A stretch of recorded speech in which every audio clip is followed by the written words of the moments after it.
Then, as he went out of the temple, one of his disciples said to him, "Teacher, see what manner of stones and what buildings are here."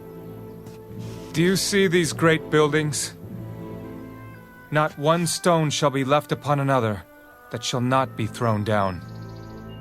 Now as he sat on the Mount of Olives opposite the temple, Peter, James, John, and Andrew asked him privately, "Tell us, when will these things be?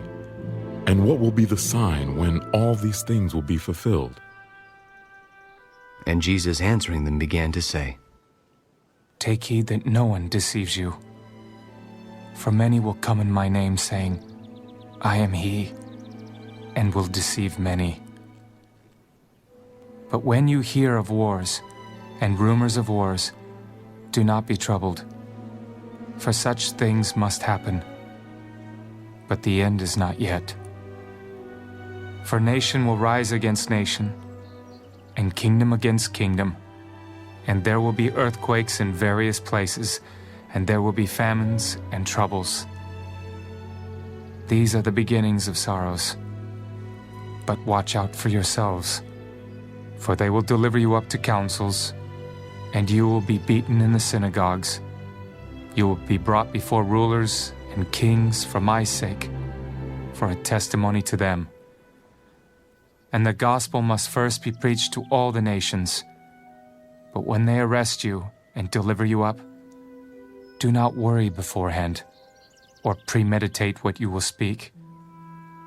But whatever is given you in that hour, speak that, for it is not you who speak, but the Holy Spirit. Now brother will betray brother to death, and a father his child, and children will rise up against parents and cause them to be put to death.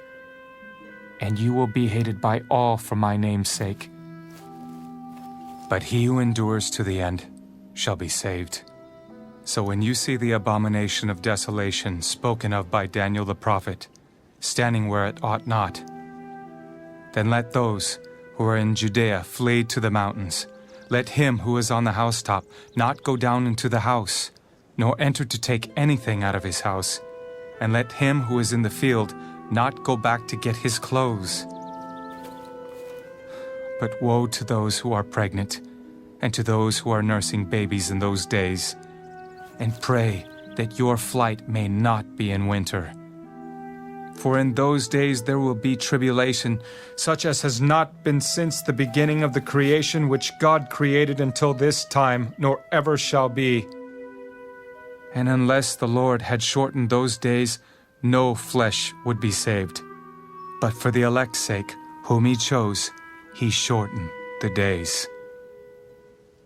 Then if anyone says to you, Look, here is the Christ, or Look, he is there, do not believe it. For false Christs and false prophets will rise and show signs and wonders to deceive, if possible, even the elect.